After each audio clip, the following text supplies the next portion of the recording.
Saudara-saudari yang terkasih, saya berharap khotbahnya tidak sampai 5 menit.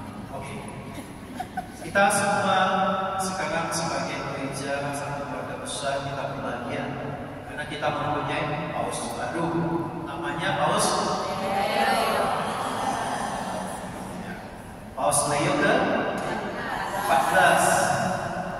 Kita bersyukur bahwa kita punya paus yang baru, yang paus yang baru ini tidak kita sangka-sangka bisa menjadi paus, karena paus yang baru ini tadinya tidak mempunyai tidak menjadi kandidat yang kuat untuk jadi paus.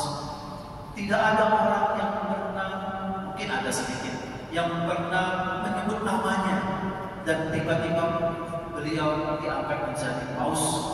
Sama seperti Paus Fransiskus yang dahulu, yang tidak disebut namanya tiba-tiba menjadi paus. Ya. Kita bersyukur atas semuanya itu.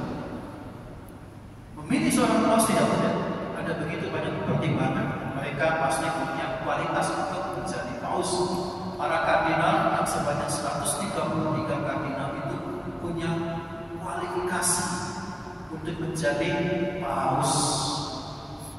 Maka pastilah mereka yang punya kualifikasi itu untuk menentukan siapa menjadi paus tidak mudah. Nah, teman-teman terkasih, mereka selama 2 hari kemarin, hanya 2 hari ya. Selama 2 hari itu mereka pasti banyak berdoa para kardinal untuk melihat siapa yang cocok menjadi paus yang baru. Paus yang baru ini mempunyai visi visioner sama seperti paus terdahulu Fransiskus. Dan nama dia ternyata sama seperti paus yang dulu. Nama dia itu adalah Fransiskus ya. Jadi ada mirip-mirip.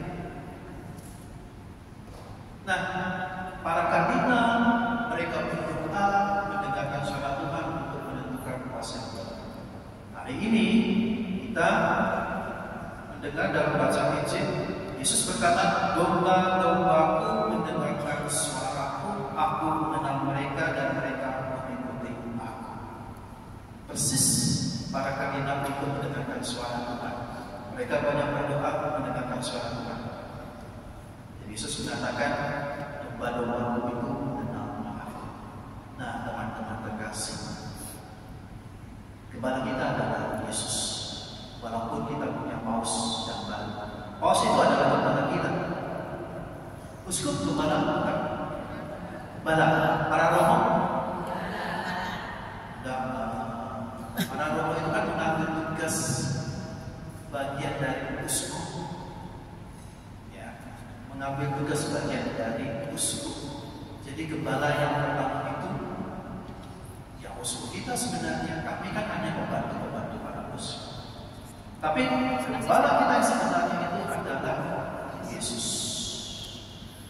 Siapapun romonya, siapapun uskupnya, siapapun pausnya, yang kita ikuti adalah suara Yesus. Itu yang harus kami ingat. Siapapun mereka yang harus diikuti adalah Yesus. Maka mari kita mendengarkan suara Yesus.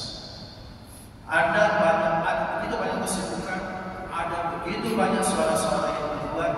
Tapi ingat, berikan waktumu untuk berdoa, berikan waktumu untuk bersama dengan Tuhan, dan dengarkan suara Tuhan di dalam hati.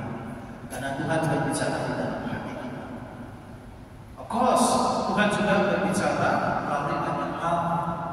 Ya, teman-teman kita, lingkungan kita. Maka kita perlu membuka mata lebar lebar, membuka telinga kita lebar lebar, supaya kita bisa mendengar suara Tuhan, mendengar suara Tuhan.